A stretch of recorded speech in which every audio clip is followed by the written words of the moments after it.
The evening sky over the city was a soft orange, and Sylvia Harlow walked carefully up the steps to her son's townhouse.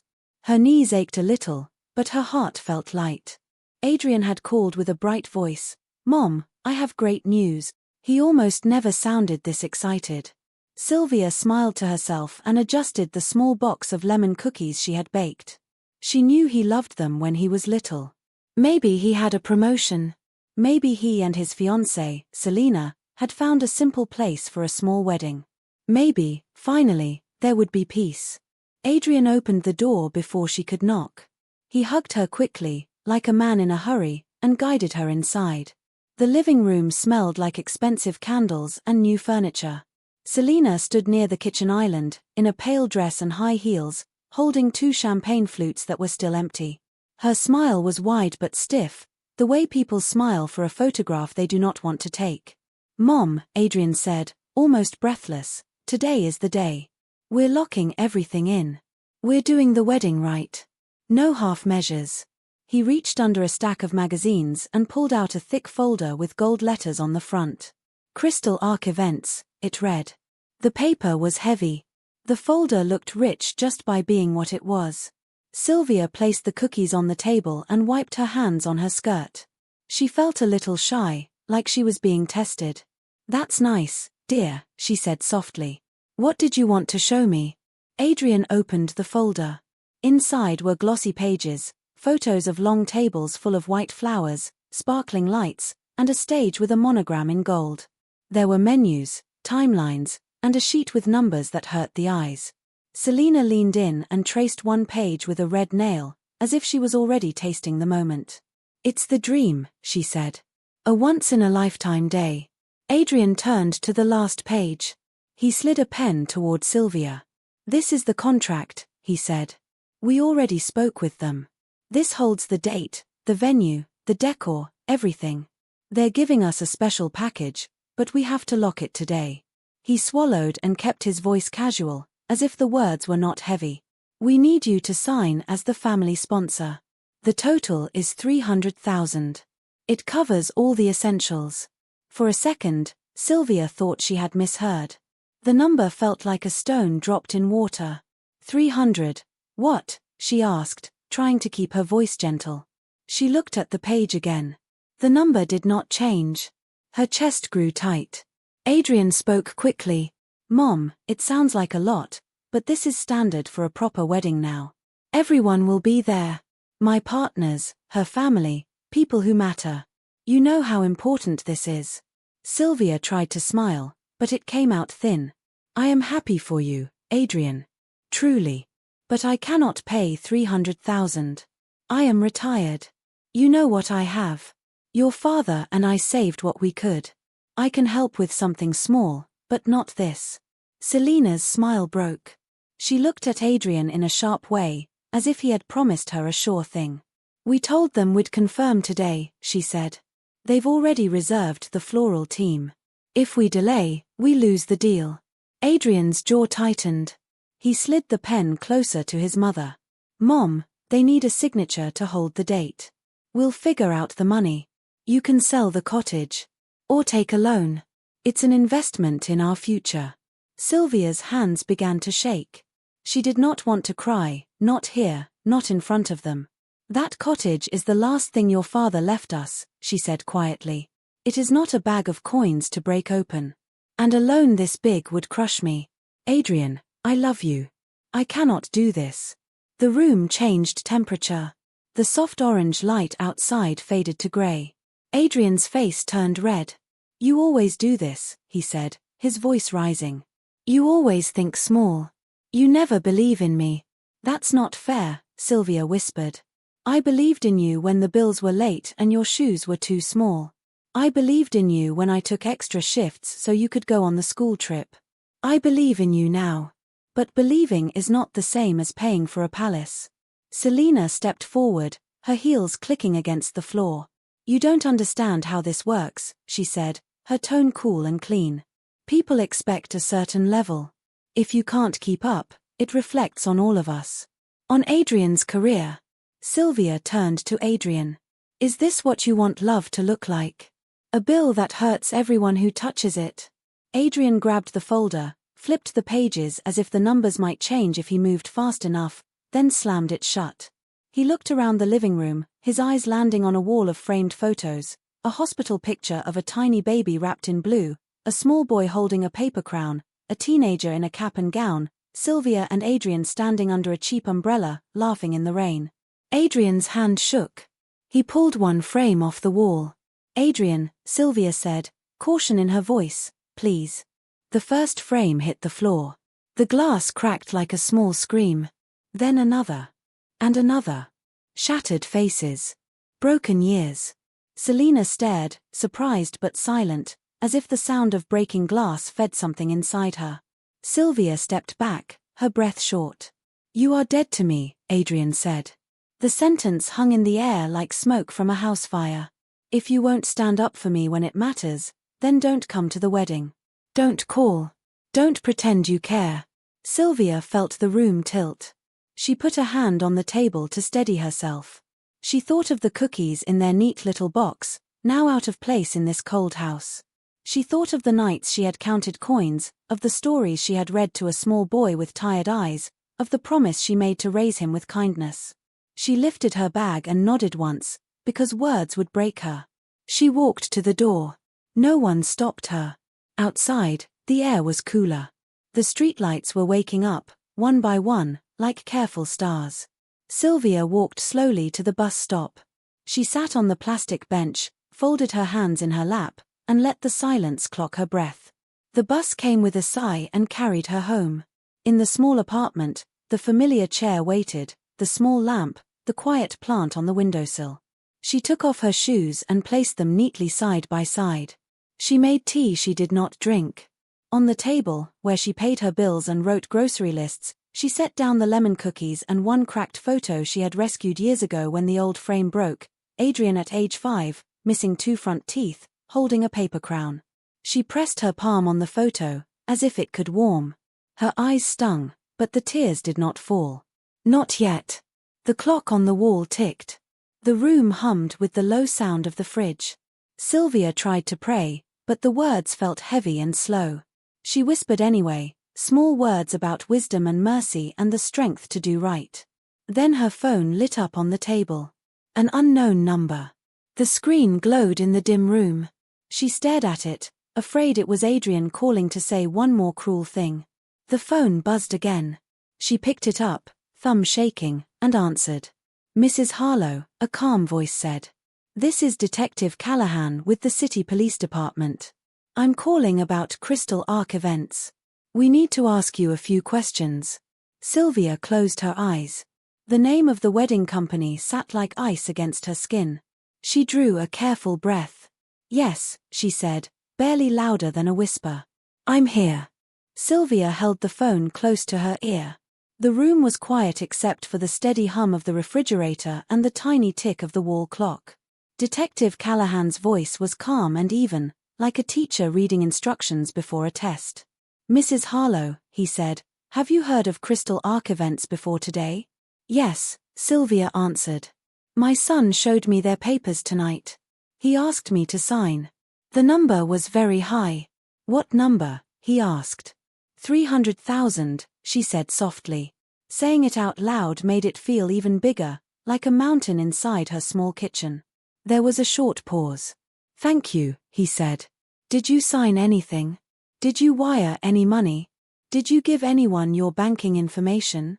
No, Sylvia said, a little breath leaving her body in relief. I refused. And I left. Good, said the detective. That was the right choice. His voice warmed, just a little. We are looking into Crystal Ark events for suspected fraud. We believe they may be taking large deposits and then closing accounts and vanishing. Several families have reported the same patterns: glossy brochures, rush deadlines, and high family sponsor amounts. We'd like to speak with you and make a record. Would you be able to come to the station in the morning? We can also send someone to you if that's easier.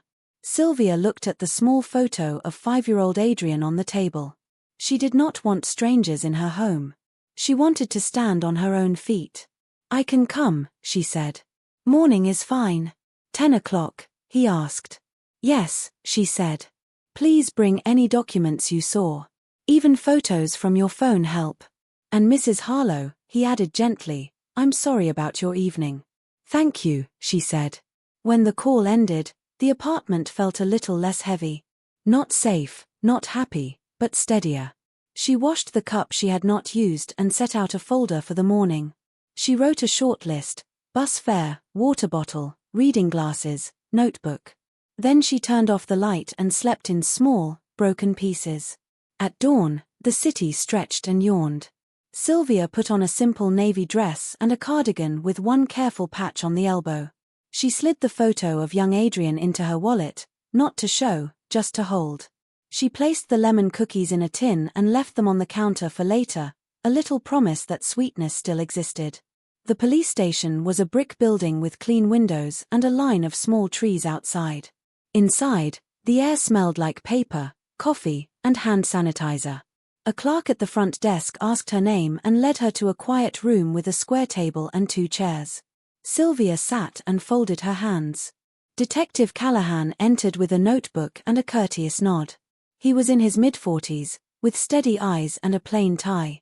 Another officer, a woman with a kind smile, stood by the door with a tablet. Thank you for coming, Mrs. Harlow, he said, taking a seat. I know it's not easy. It's all right, she said.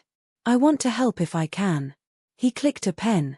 First, I'll ask a few simple questions. Then we'll look at what you brought. Sylvia answered everything clearly: her name, her son's name, when she arrived at his home, what she was shown, the exact words about the family sponsor and the deadline, and how she refused and left. She tried to keep her emotions out of her voice, but sometimes they ran ahead of her like a fast dog on a leash. Did they mention penalties if you did not sign today? He asked. Yes, Sylvia said. Selena said they would lose the floral team and the deal. Did anyone say the contract was non-refundable? He asked. Yes. The page said non-refundable once locked. The font was very pretty. The words were not. The detective pressed his lips together. The other officer typed softly. Do you have any images? He asked. Sylvia opened her bag and showed 3 phone photos she had taken when Adrian went to answer a text. She had not done it to catch anyone. She had done it because she was afraid. The photos showed a page with the total, a page with the payment schedule, and the cover with the shiny gold logo. This helps, Detective Callahan said. These logos and these phrases match reports from 3 other families. He turned a page in his notebook. Mrs. Harlow, we believe Crystal Arc is a shell brand used by a small group. They change names often. They copy images from real luxury planners, then push families to pay quickly. Once they get a large deposit, they shut down the line and move the money. We're tracking accounts and phone numbers now. Sylvia swallowed. So, the contract is fake? He shook his head carefully. Parts may be real enough to look valid, but the company behind it is not legitimate. We won't know the full picture until we find the people running it. But the pressure tactics, the deadlines, the sponsor language, those are red flags. Sylvia nodded. Red flags. The words fit, like little cloth markers waving in her memory. She remembered Selena's hard smile. She remembered Adrian's rush. May I ask, she said quietly, what happens to people who did pay? The detective looked at her with honest eyes. We work to recover funds, but sometimes the money is moved fast. We freeze what we can. We build a case. We make arrests. We try to stop the next loss. Sylvia sat a little straighter. What should I do now? For today, he said, don't contact the company. Don't sign anything. If your son or his fiancé ask you to transfer money, say no. If they pressure you, call us. We'll also want to speak with your son and Ms. Voss as witnesses. We are not accusing them. We need a timeline. Sylvia's breath caught at the word witnesses. They will be angry that I came here, she said. But I will tell them the truth. Detective Callahan closed his notebook. If they care about the truth, they will be relieved we called before any money was lost. Sylvia thought of Adrian's face when he broke the frames. She thought of the sharp sound of glass. I am not sure he cares about truth right now, she said, voice small but even. He cares about being seen. The detective did not argue. He nodded once, as if to say he had seen many kinds of sons and many kinds of mothers. He slid a card across the table. "This has my direct number," he said. "If anything changes, call me. We'll also reach out to them." Sylvia signed a simple statement and handed over printed copies of the photos. When she stood to leave, the other officer walked her to the door. "You did the right thing," the officer said softly. "Even if it doesn't feel like it yet." Outside, the sun had climbed. The light made the brick glow warm. Sylvia sat on a bench under one of the small trees and took a slow breath. She was not free of pain, but the path forward had lines now: don't sign, don't pay, tell the truth, wait for the next step. Her phone buzzed. A message from Adrian flashed across the screen. "Mom, we need to talk. Crystal Ark is asking again. We have to send the deposit by noon." Her heart beat faster. Noon. Another deadline. Another push. Sylvia typed carefully, "I cannot send money. Please wait. The police contacted me about Crystal Ark. They want to speak with you. It may be a scam." The typing dots appeared, then vanished. Appeared again. Vanished. A minute later, a different message came, this one from an unknown number with a cheerful tone and a smiling emoji. "Hi Sylvia. This is Hannah from Crystal Ark Events. We just need your signature to lock the date. The couple is counting on you. Quick call." Sylvia stared at the screen. The timing was too neat. She pressed the detective's card in her pocket like a shield and did not reply. Instead, she saved the number and took a screenshot. On the bus ride home, the city rolled by in rectangles of windows and lines of light. Sylvia watched a young couple laugh over a tiny sharing of fries, and she felt a soft ache for the kind of love that buys what it can afford and still feels rich. She thought of the cottage and the garden where her husband once planted tomatoes. She thought of the future she wanted for her son, not a stage with gold letters, but a home with kindness. Back in her apartment, she placed the detective's card beside the lemon cookies. She set water to boil and finally drank her tea. The fear was still there, but now it sat next to something else, a small, steady courage. She would not be bullied by pretty fonts. She would not be rushed by fake emergencies. She would answer when truth called. Her phone buzzed again. This time it was a short voice message from Adrian. His voice was tight, the words clipped.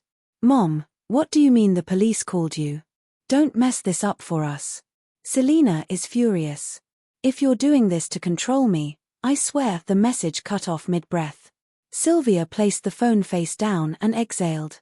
She would not fight through recordings. She would not argue with a storm. She would wait for the detective's next call, and she would tell the truth again. In the quiet that followed, she opened her notebook and wrote on a clean page, Chapter 2, The Call. Under it, she listed 3 sentences. Do not sign. Do not pay. Tell the truth. She closed the notebook. Outside, a small breeze pushed the curtain like a slow wave.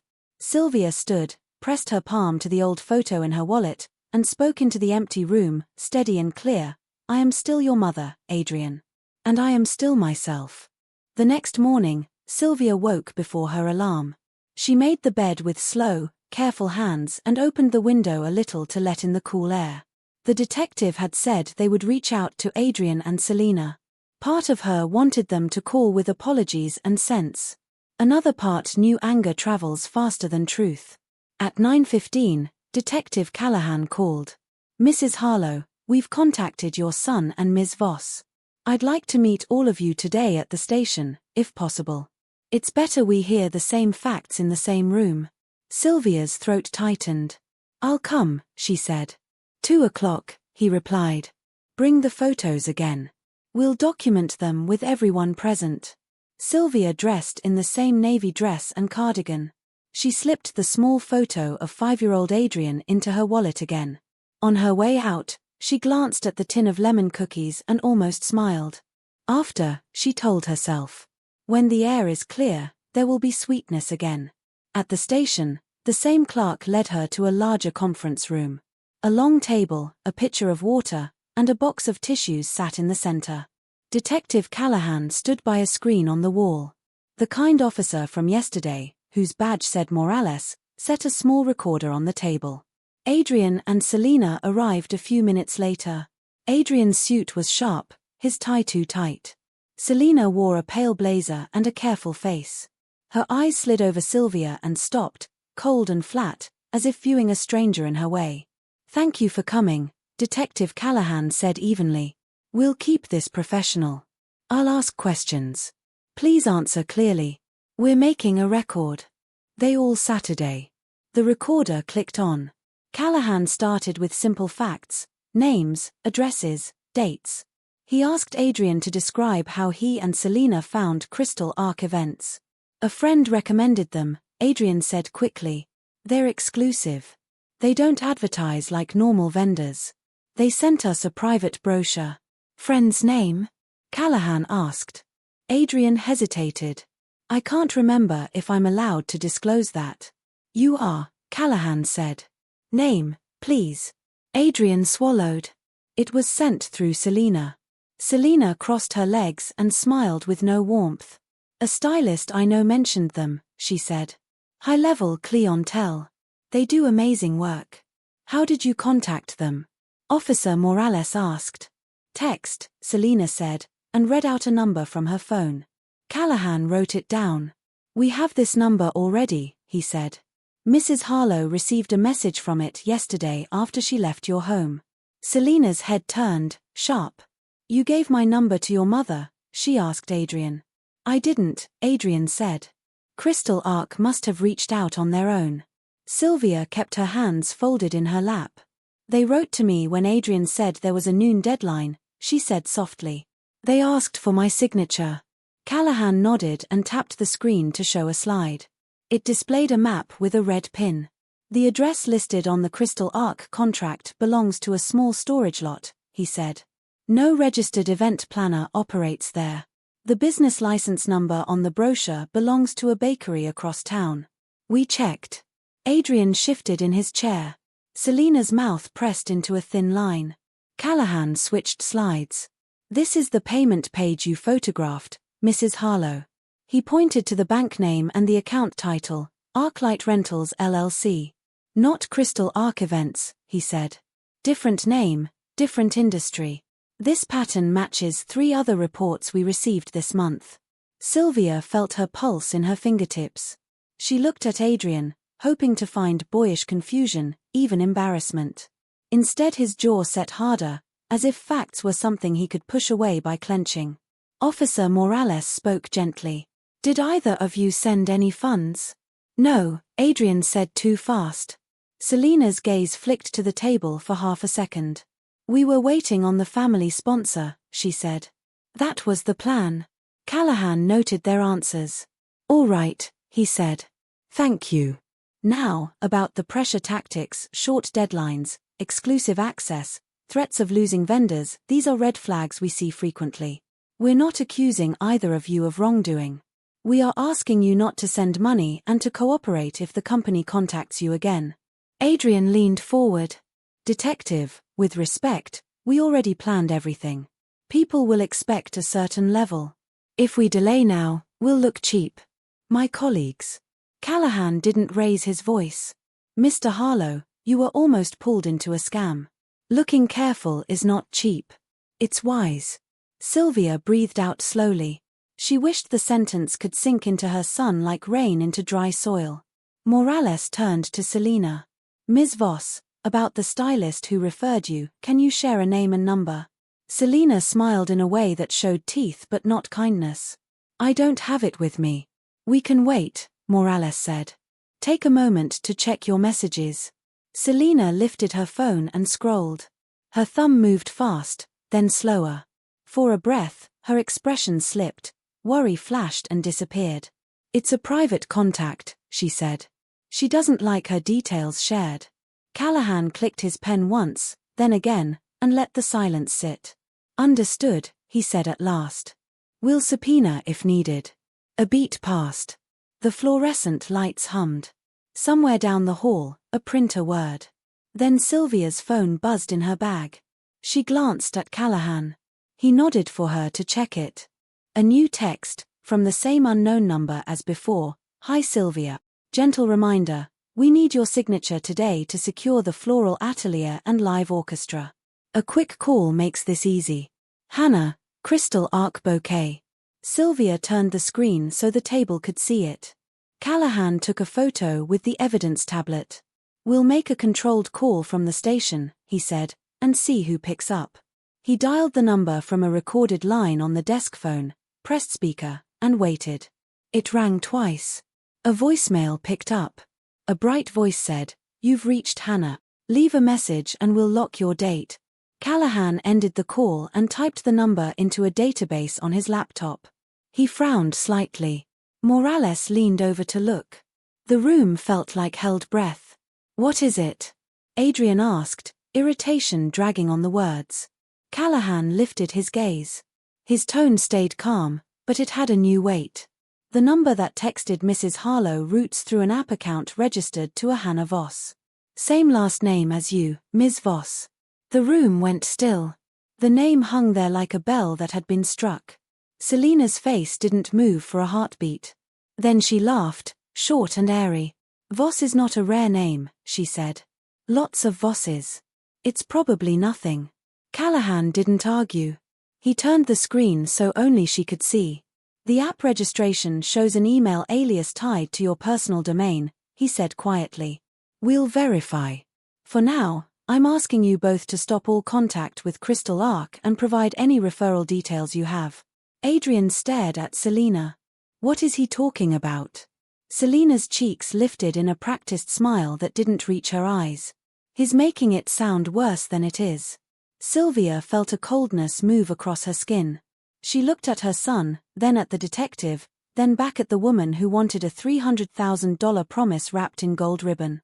The edges of the picture sharpened, lines connecting where before there had only been noise.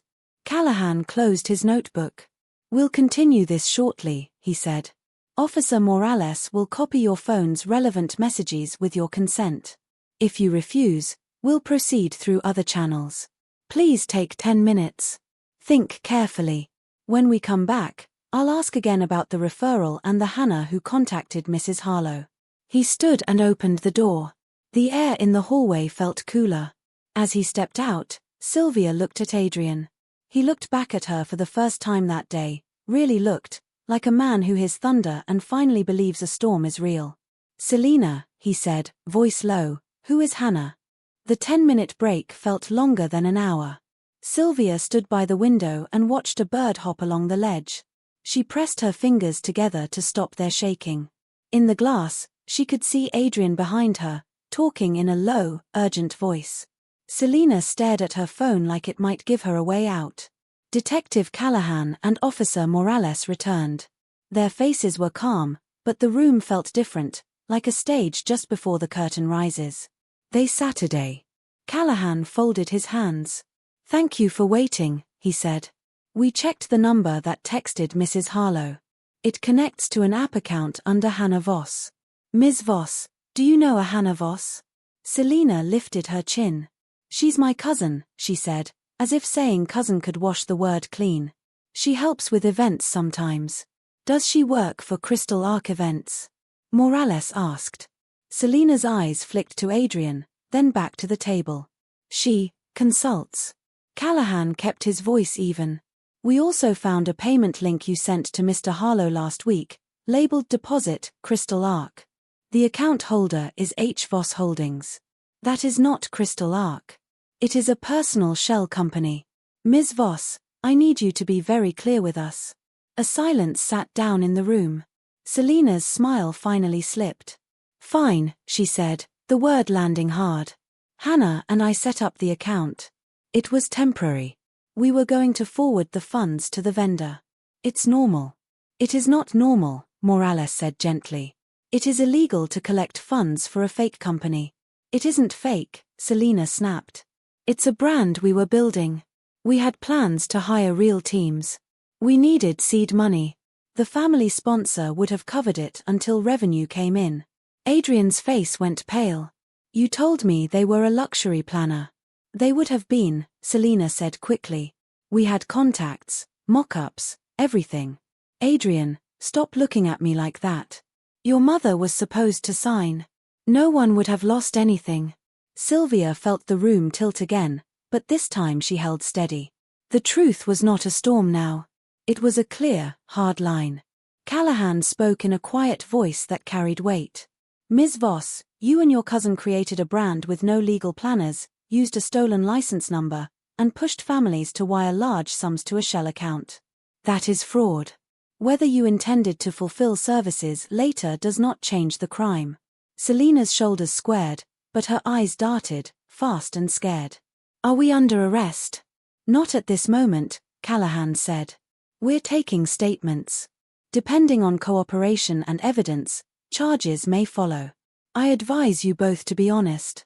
Adrian leaned back, like a string inside him had snapped. He looked at his mother. For the first time in days, his voice was small. Mom, did you know? Sylvia shook her head. I only knew it felt wrong, she said softly. And that love should not begin with lies. Callahan turned to Adrian. Mr. Harlow, did you know about the account? Adrian swallowed. No, he said. I believed her. I believed the brochures, the pitch, the deadlines. I wanted the dream. Morales nodded slowly. Wanting a dream is not a crime, she said. But it can make people blind. Today, you need to see. Selena folded her arms, then unfolded them. She looked at Adrian with a hard mix of fear and anger. Don't be dramatic, she said. I did this for us. For your image. For the career you keep talking about. Do you think anyone respects a small wedding? Adrian stared at her. When he spoke, there was no heat, only tired truth. I think respect starts at home, he said. And we don't have it. Callahan slid 2 consent forms across the table. We're requesting to image the relevant messages on your phones, he said. This helps us build the case against the ring. Ms. Voss, your cooperation will matter. Selena hesitated, then signed. The pen scratched loud in the quiet room. Adrian signed too, his hand shaking once and then steadying. Morales took the phones and stepped out. Callahan remained. He looked at Sylvia. Mrs. Harlow, thank you for refusing to sign. Your choice stopped a large loss. Sylvia nodded. I only did what I could do, she said. I said no. A few minutes later, Officer Morales returned. We found more messages, she said. Hannah sends scripts, how to push the family sponsor, how to use fear of missing out, how to add emojis to look friendly. We also found a draft email using the bakery's license number. Selena closed her eyes for a beat, then opened them. What happens now? She asked, voice thin. We'll finish today's statements, Callahan said. We'll contact Hannah Voss. We'll prepare a warrant for her devices and for the shell accounts. Ms. Voss, you will likely face charges. Cooperation can affect outcomes. Selena looked at Adrian, maybe hoping for a hand to hold. He did not move. Detective, Adrian said, I need to say something for the record. He took a breath. I pressured my mother. I said cruel things. I broke her photo frames. I was wrong. I will pay for the damage and accept whatever comes next. Sylvia felt tears burn, and this time she let them come. Not for the glass. For the sentence I was wrong. When the formalities ended, Callahan handed each of them a copy of their statements and his card. If anyone contacts you about Crystal Ark, forward it to us, he said. Do not engage. They walked out into the afternoon light. The sky was a clear blue, the kind that makes the edges of buildings sharp. On the steps, Adrian stopped. Mom, he said. I don't know how to fix this. Sylvia looked at him with tired kindness. You start small, she said. You start with truth. Then you do the next right thing. And the next. Selena stood a few feet away, arms wrapped around herself like a coat. Adrian, she said, her voice softer than before, we can still. He shook his head. No, he said. Not like this. He took off his ring, looked at it for a long second, and placed it in her palm. I wanted a life, not a performance. Selena's eyes flashed with something like panic, then steadied into a strange calm. You'll regret this, she said. but it sounded more like a wish than a fact. She turned and walked down the steps. A taxi stopped, she got in and was gone. Adrian and Sylvia stood together in the breeze. For a long time, they said nothing. Then Adrian spoke, almost a whisper. "I'm sorry about the pictures. We can reprint photos," Sylvia said. "We cannot reprint trust. But we can rebuild it." "How?" he asked. "You'll come for dinner on Sunday. You'll help me fix the frames. You'll call Detective Callahan if anything new happens. You'll go to counseling with me. We will learn to talk without shouting. And we will plan a simple wedding one day, if you choose to marry, that fits inside love and not outside it." Adrian nodded, tears shining but not falling. "Okay," he said. "I can do that." They walked home slowly, not because their legs were weak, but because the day felt worth moving through with care. At Sylvia's apartment, she opened the tin of lemon cookies. "I thought these were for later," Adrian said, a small smile pulling at his mouth. "It is later," Sylvia said. "And we could both use something sweet." They sat at the table that had held worry the night before. Now it held cookies, 2 cups of tea, and a police card that meant safety rather than fear. Sylvia took the old photo from her wallet, Adrian with the missing teeth and the paper crown, and set it between them. "Do you remember the story behind that crown?" she asked. Adrian laughed softly. "I made it from a cereal box. You said a king is not the one with gold, but the one who is kind. I still believe that," she said. His phone buzzed. He glanced at the screen, then set it face down. "Hannah," he said.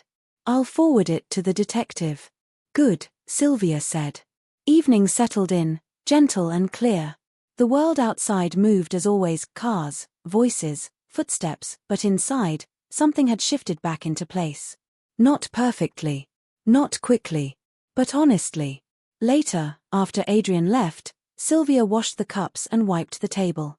She wrote in her notebook. Chapter 4, The Truth. Underneath, she added. Say no to lies. Choose respect over show. Fix what you can. Let time do its work. She closed the book and turned off the light. In the dark, she could almost hear the soft sound of new glass being set into old frames. Not a celebration. Not a performance. Just life, repaired by careful hands.